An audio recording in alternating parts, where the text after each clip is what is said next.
ராஜ் டிவியின் Raj box office. நம்ம Raj box ஆஃபீஸில் ரீசெண்டாக என்னென்ன படங்கள்லாம் ரிலீஸ் ஆயிருக்கு அப்படின்னு பார்ப்போம். ரிலீஸ் ஆன படங்கள்லாம் எவ்வளோ கலெக்ட் பண்ணியிருக்கோ அதை வச்சு நம்ம ரேட்டிங்ஸும் போடுவோம். அப்கமிங்கில் அடுத்த வாரம் அதுக்கு அடுத்த வாரம் என்னென்ன படங்கள்லாம் ரிலீஸ் ஆக போகுது, இந்த மாதிரி எக்ஸ்க்ளூசிவான மூவி அப்டேட்ஸ்லாம் பார்த்துட்ருக்கோம். இன்றைக்கி ஷோலையும் உங்களுக்காகவே இன்னும் நிறைய இன்ட்ரெஸ்டிங்கான மூவி அப்டேட்ஸ்லாம் காத்துட்ருக்கு. வாங்க நம்ம ஷோக்குள்ளே போகலாம். நம்ம ராஜ் பாக்ஸ் ஆஃபீஸில் நம்ம ஃபர்ஸ்ட் பார்க்க போகிற செக்மெண்ட் பாக்ஸ் ஆஃபீஸ் ரிப்போர்ட். போன வாரம் நம்மளுடைய லாங் வீக்கெண்ட் முன்னிட்டு, அதாவது ரிப்பப்ளிக் டே 26th அன்னைக்கு டார்கெட் பண்ணி நிறைய படங்கள் ரிலீஸ் ஆயிருந்துச்சு. அதில் ஒரு திரைப்படம் தான் சிங்கப்பூர் சலூன். ஆர்ஜே பாலாஜி தான் இந்த படத்தில் ஹீரோவாக நடிச்சிருந்தார். இந்த படத்துடைய பட்ஜெட் என்ன, கலெக்ஷன் என்ன அப்படிங்கிறத இப்போ பார்க்கலாம். கிட்டத்தட்ட 8 கோடி ரூபா பட்ஜெட்டில் இந்த சிங்கப்பூர் சலூன் திரைப்படம் உருவாயிருக்கு. 8 கோடி ரூபா பட்ஜெட்டில் உருவான இந்த படத்துக்கு ஃபர்ஸ்ட் டே கலெக்ஷன் என்ன அப்படின்னு பார்த்தீங்கன்னா 1.81 crores எடுத்திருக்காங்க. Second day 1.7 crore, third day 1.5 crores. இப்படி கொஞ்சம் கொஞ்சமாக குறைஞ்சாலும் அந்த 1 crore அப்படிங்கிற லெவல் மெயின்டைன் ஆகிட்டே இருந்துச்சு. ஸோ ஓவராலாக இந்த 1 வீக் நம்ம தமிழ் பாக்ஸ் ஆஃபீஸ் பொறுத்த வரைக்கும் 7.5 crores கலெக்ட் பண்ணியிருக்காங்க. கிட்டத்தட்ட ஒரே வாரத்திலே போட்ட காசு எடுத்துட்டாங்க அப்படின்னே சொல்லலாம். அடுத்த வாரமும் அடி எடுத்து வச்சிருக்காங்க. ஸோ இன்னுமே சக்ஸஸ்ஃபுல்லாக தியேட்டரில் ஓடிட்டு தான் இருக்குது. அதனால நம்ம பாக்ஸ் ஆஃபீஸ் ரிப்போர்ட்டில் சிங்கப்பூர் சலூன் ஹிட் கேட்டகரியை பிடிச்சிருக்காங்க. நம்ம தமிழ் பாக்ஸ் ஆஃபீஸ் பொறுத்த வரைக்கும் போன வாரம் யோகி பாபுவோட நடிப்பில் 2 படம் ரிலீஸ் ஆயிருந்துச்சு. அதில் ஒரு திரைப்படம் தான் தூக்குதரை அப்படிங்கிற திரைப்படம். இந்த படத்துடைய பட்ஜெட் என்ன அப்படின்னு பார்த்தீங்கன்னா 4 கோடி ரூபா பட்ஜெட்டில் இந்த படம் உருவாயிருக்கு. ஃபர்ஸ்ட் டே, அதாவது ஓப்பனிங் டேல இந்த தூக்குதரை திரைப்படத்திற்கு 7 lakhs கிடச்சிருக்கு. அதுக்கு அடுத்த நாள் பார்த்தீங்கன்னா 6 lakhs எடுத்திருக்காங்க. தேர்ட் டேல 8 lakhs, இப்படி அப் அண்ட் டவுனில் இருந்திருக்கு. ஆனால் ஒரு நாளுடைய கலெக்ஷன் 10 லட்சத்தை கூட தொடலை. இது வரைக்கும் இந்த 1 வீக்கில் தமிழ் பாக்ஸ் ஆஃபீஸ் பொறுத்த வரைக்கும் 40 லட்சம் தான் இந்த திரைப்படம் எடுத்திருக்கு. அதனால நம்ம பாக்ஸ் ஆஃபீஸ் ரிப்போர்ட் பொறுத்த வரைக்கும் பிலோ ஆவரேஜ் கேட்டகரியை பிடிச்சிருக்காங்க. போன வாரம் யோகி பாபு நடிப்பில் 2 படங்கள் ரிலீஸ் ஆயிருந்துச்சு அப்படின்னு நான் சொல்லியிருந்தேன். அதில் இன்னொரு திரைப்படம் தான் லோக்கல் சரக்கு அப்படிங்கிற திரைப்படம். இந்த படமும் ஒரு லோ பட்ஜெட் ஃபிலிம் தான். வெறும் 3 கோடி ரூபா பட்ஜெட்டில் இந்த படத்தை உருவாக்கியிருக்காங்க.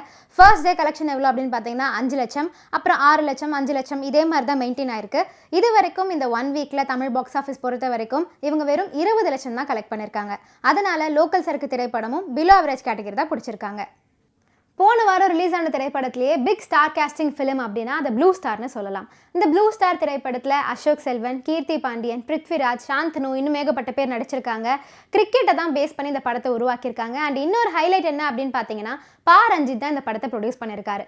பா ரஞ்சித் ப்ரொடியூஸ் பண்ண எல்லா படத்துலையுமே ஸ்ட்ராங்கான ஒரு மெசேஜ் இருக்கும். அதே மாதிரி இந்த படத்துலையுமே சூப்பரான ஒரு சொசைட்டி மெசேஜ் கொடுத்துருக்காங்க. இந்த படத்துடைய பட்ஜெட் என்ன அப்படின்னு பார்த்தீங்கன்னா 7 கோடி ரூபா பட்ஜெட். ஃபர்ஸ்ட் டே கலெக்ஷன் இவங்களுக்கு கொஞ்சம் கம்மி தான், 70 லட்சம் தான் எடுத்திருக்காங்க. ஆனாலும் நல்ல பாசிட்டிவ் ரிவ்யூஸ் கிடைச்சதுனால அடுத்த நாளில் 1 கோடியும் தாண்டி இவங்க கலெக்ட் பண்ணியிருந்தாங்க. இது வரைக்கும் இந்த 1 வீக்கில் தமிழ் பாக்ஸ் ஆஃபீஸ் பொறுத்த வரைக்கும் 4.5 crores மேலே கலெக்ட் பண்ணியிருக்காங்க. வேறு லாங்குவேஜஸ்லேயும் இந்த படத்தை ரிலீஸ் பண்ணியிருக்காங்க. அங்கேயுமே நல்ல டீசன்ட் கலெக்ஷன் அப்படின்னே சொல்லலாம். அதனால நம்ம ராஜ் பாக்ஸ் ஆஃபீஸில் இந்த திரைப்படம் ஹிட் கேட்டகரியை பிடிச்சிருக்காங்க. இத்தனை படங்கள் கூட சேர்ந்து போன வாரம் ரிலீஸ் ஆன இன்னொரு லோ பட்ஜெட் ஃபிலிம் தான் நியதி அப்படிங்கிற திரைப்படம். இந்த நியதி திரைப்படம் வெறும் 3 கோடி ரூபா பட்ஜெட்டில் தான் உருவாயிருக்கு. ஆனால் இது வரைக்கும் இந்த 1 வீக்கில் உங்களுடைய கலெக்ஷன் என்ன அப்படின்னு பார்த்தீங்கன்னா வெறும் 4 lakhs தான். அதனால நம்ம பாக்ஸ் ஆஃபீஸ் ரிப்போர்ட்டில் பிலோ ஆவரேஜ் கேட்டகரியை பிடிச்சிருக்காங்க. நம்ம பாக்ஸ் ஆஃபீஸ் ரிப்போர்ட் பொறுத்த வரைக்கும் போன வாரம் கிட்டத்தட்ட 7 படங்கள் ரிலீஸ் ஆயிருந்துச்சு. அதில் ஒரு திரைப்படம் தான் முடக்கரத்தான் அப்படிங்கிற திரைப்படம்.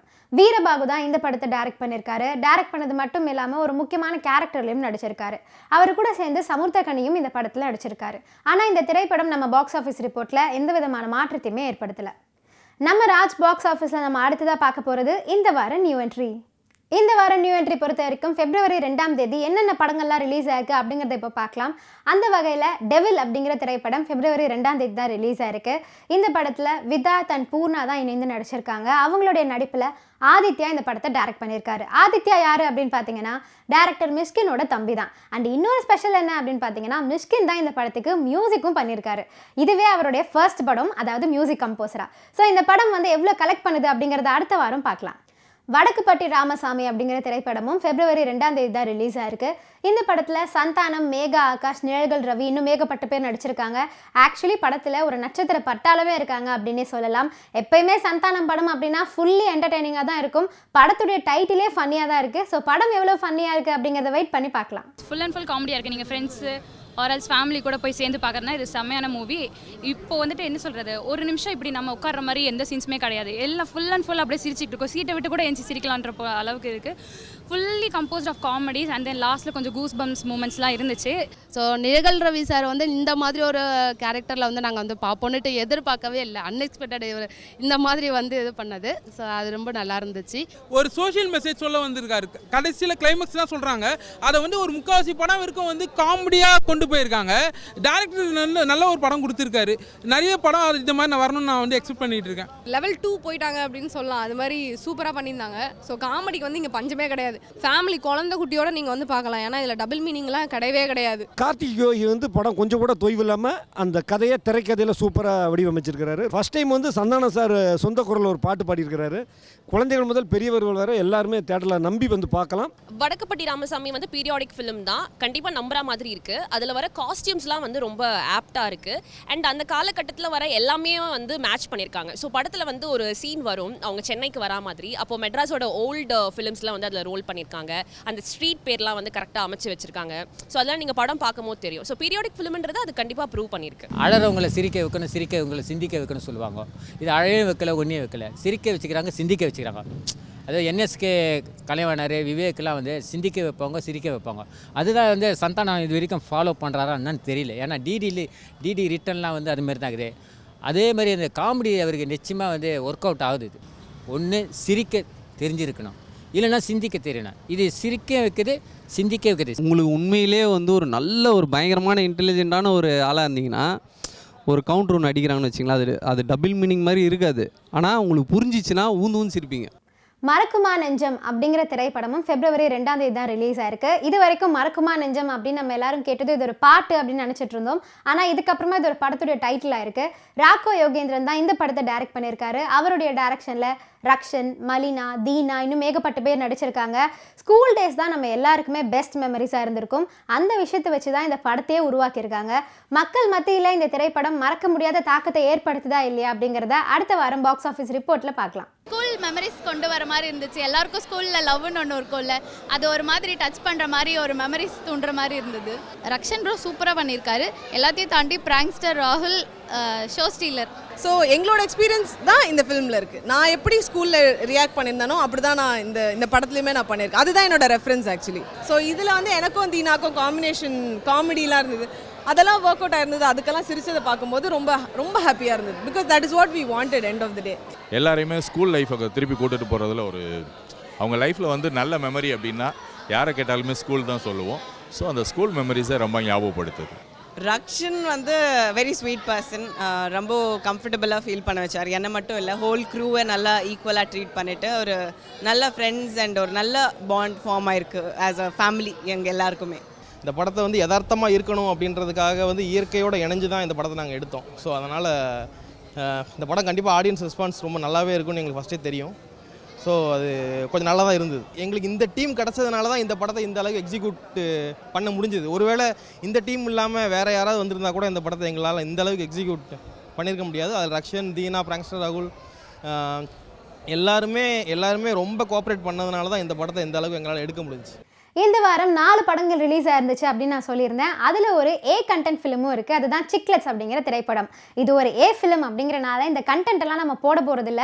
இருந்தாலும் இந்த வாரம் என்னென்ன படங்கள் ரிலீஸ் ஆயிருக்கு அப்படிங்கிற இன்ஃபர்மேஷன் கொடுக்கணும்ல, அதனால இதை பற்றி பேசுகிறோம். இந்த படத்தை முத்து தான் டைரக்ட் பண்ணியிருக்காரு. அவருடைய டைரக்ஷனில் நிறைய நியூ ஃபேஸஸ்லாம் நடிச்சிருக்காங்க. நீங்கள் 18+ இருந்தால் மட்டும் இந்த படத்தை தேட்டரில் போய் பார்த்தா என்ஜாய் பண்ணுங்கள். நம்ம ராஜ் பாக்ஸ் ஆஃபீஸில் நம்ம அடுத்ததாக பார்க்க போகிறது ready for the ray segment. நம்ம ரெடி ஃபார் த ரே செக்மெண்ட்டில் அடுத்த வாரம் 3 படங்கள் ஷெடியூலில் காத்துட்ருக்கு. அதெல்லாம் என்னென்ன படங்கள் அப்படிங்கிறத இப்போ பார்க்கலாம். அந்த லிஸ்ட்டில் லவ்வர் அப்படிங்கிற திரைப்படம் தான் ஃபர்ஸ்ட்டில் இருக்குது. இந்த படத்தை பிரபுராம் வியாஸ் தான் டைரக்ட் பண்ணியிருக்காரு. அவருடைய டைரக்ஷனில் மணிகண்டன் ஹீரோவாக நடிச்சிருக்காரு.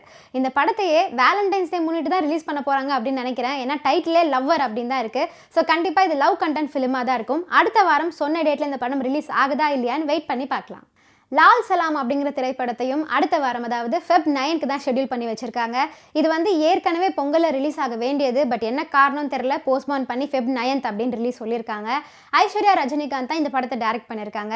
அவங்களுடைய டைரக்ஷனில் Vishnu Vishal, Vikranth and super star Rajinikanth ஒரு எக்ஸ்டெண்டட் கேமியோ ரோலையும் நடிச்சிருக்காரு. ஸோ அடுத்த வாரம் தான் ரிலீஸ் அப்படின்னு அனௌன்ஸ் பண்ணிட்டாங்க. இந்த தடவையாச்சும் போஸ்ட்போன் பண்ணாமல் ரிலீஸ் பண்ணுறாங்களா அப்படிங்கிறத வெயிட் பண்ணி பார்க்கலாம். Feb 9th ரிலீஸ்க்காக காத்துட்டு இருக்க இன்னொரு திரைப்படம் தான் லப்பர் பந்து அப்படிங்கிற திரைப்படம். தமிழரசன் பிச்சை முத்து இந்த படத்தை டைரக்ட் பண்ணியிருக்காரு. அவருடைய டைரக்ஷனில் ஹரிஷ் கல்யாண் இந்த படத்தில் ஹீரோவாக நடிச்சிருக்காரு. பெரிய பெரிய படங்கள் கூட மோதி இந்த படங்கள்லாம் ரிலீஸ் பண்ணுறாங்க. ஸோ இதெல்லாம் இந்த ரேஸில் ஜெயிக்குதா இல்லையா அப்படிங்கிறத அடுத்த வாரம் பார்க்கலாம். நம்ம ராஜ் பாக்ஸ் ஆஃபீஸில் நம்ம அடுத்ததாக பார்க்க போகிறது மோஸ்ட் அவைட்டட் செக்மெண்ட். நம்ம மோஸ்ட் அவைட்டட் செக்மெண்ட்டில் இடம் பிடிச்சிருக்க முதல் திரைப்படம் என்ன அப்படின்னு பார்த்தீங்கன்னா, ஆந்தனி பாக்யராஜோட டைரக்ஷனில் ரிலீஸ் ஆக போகிற சைரன் அப்படிங்கிற திரைப்படம் தான். இந்த சைரன் திரைப்படத்தில் ஆந்தனி பாக்யராஜோட டைரக்ஷனில் ஜெயம் ரவி, கீர்த்தி சுரேஷ், அனுபமா இன்னும் ஏகப்பட்ட பேர் நடிச்சிருக்காங்க. படத்தை February 16 தான் ரிலீஸ் பண்ண போகிறதா அனௌன்ஸும் பண்ணிட்டாங்க. ஸோ இன்னும் ஒரு 10 நாள் வெயிட் பண்ணி இந்த படம் எப்படி இருக்குது அப்படிங்கிறத பார்க்கலாம். பாம்பாட்டம் அப்படிங்கிற திரைப்படம் நம்ம மோஸ்ட் அவைட்டட் செக்மெண்ட்டில் இடம் பிடிச்சிருக்கு. வடிவுடன் தான் இந்த படத்தை டைரக்ட் பண்ணியிருக்காரு. அவருடைய டைரக்ஷனில் ஜீவன், மல்லிகா ஷராவத், யஷிகா ஆனந்த் இன்னும் ஏகப்பட்ட பேர் நடிச்சிருக்காங்க. ஆக்சுவலி இந்த படத்தை பற்றி பல மாதத்துக்கு முன்னாடி இதே மோஸ்ட் அவைட்டட் செக்மெண்ட்டில் நானே பேசியிருக்கேன். ஆனால் திரும்பவும் இது நம்ம மோஸ்ட் அவைட்டட் செக்மெண்ட்டுக்கே வந்திருக்கு. அடுத்த வாரமாச்சும் ரெடி ஃபார் த ரே செக்மெண்ட்டுக்கு வருதா இல்லையா அப்படிங்கிறத வெயிட் பண்ணி பார்க்கலாம். நம்ம மோஸ்ட் அவைட்டட் செக்மெண்ட்டில் ஹாலிவுட் படம் ஒன்று இடம் பிடிச்சிருக்கு. அதுதான் மேடம் வெப் அப்படிங்கிற திரைப்படம். மார்வெல் காமிக் சீரிஸோட அடுத்த திரைப்படம் தான் இது. ஹாலிவுட் ஃபேன்ஸ் எல்லாருக்குமே இந்த படம் ஒரு ட்ரீட்டாக இருக்க போது. ஸோ படம் ரிலீஸ் ஆனதும் பார்த்து தெரிஞ்சுக்கலாம் எப்படி இருக்குன்னு. நம்ம மோஸ்ட் அவைட்டட் செக்மெண்ட்டில் இடம் பிடிச்சிருக்க இன்னொரு திரைப்படம் தான் வித்தைக்காரன் அப்படிங்கிற திரைப்படம். இந்த படத்தை வெங்கி தான் டைரக்ட் பண்ணியிருக்காரு. அவருடைய டைரக்ஷனில் சதீஷ், சிம்ரன் குப்தா இணைந்து நடிச்சிருக்காங்க. படத்தை February 21 தான் ரிலீஸ் பண்ண போகிறதா அனௌன்ஸும் பண்ணிட்டாங்க. அனௌன்ஸ்மெண்ட் பண்ண மாதிரியே அதே டேட்டில் படத்தை ரிலீஸ் பண்ணுறாங்களா இல்லையா அப்படின்னு வெயிட் பண்ணி பார்க்கலாம். நம்ம ரெடி ஃபார் த ரே செக்மெண்ட்டில் இன்னொரு திரைப்படமும் இடம் பிடிச்சிருக்கு. அதுதான் மிஸ்டர் ஜூ கீப்பர் அப்படிங்கிற திரைப்படம். இந்த மிஸ்டர் ஜூ கீப்பரை சுரேஷ் தான் டைரக்ட் பண்ணியிருக்காரு. அவருடைய டைரக்ஷனில் புகழ் இந்த படத்தில் நடிச்சிருக்காரு. இந்த படத்தை 2ஆம் தேதியே ரிலீஸ் பண்ண போகிறதா சொல்லியிருந்தாங்க. பட் ரிலீஸ் ஆகலை. அதனால அடுத்த வாரத்துக்கு இது ரீஷெடியூல் பண்ணியிருக்காங்க. அடுத்த வாரமாவது இது ரிலீஸ் ஆகுதா இல்லையா அப்படிங்கிறத வெயிட் பண்ணி பார்க்கலாம். இன்றைக்கி நம்ம ராஜ் பாக்ஸ் ஆஃபீஸில் என்னென்ன படங்கள்லாம் ரிலீஸ் ஆயிருக்கு, அடுத்த வாரம் என்னென்ன படங்கள் நீங்கள் போய் தேட்டரில் பார்க்கலாம் அப்படிங்கிற எல்லா இன்ஃபர்மேஷனுமே கொடுத்துட்டேன். இதே மாதிரி இன்னொரு எபிசோடில் உங்கள் எல்லாரையும் வந்து நான் சந்திக்கிறேன். அது வரைக்கும் tata bye bye from Vijay Narmada. You வாட்சிங் மீ ஆன் ராஜ் டிவி.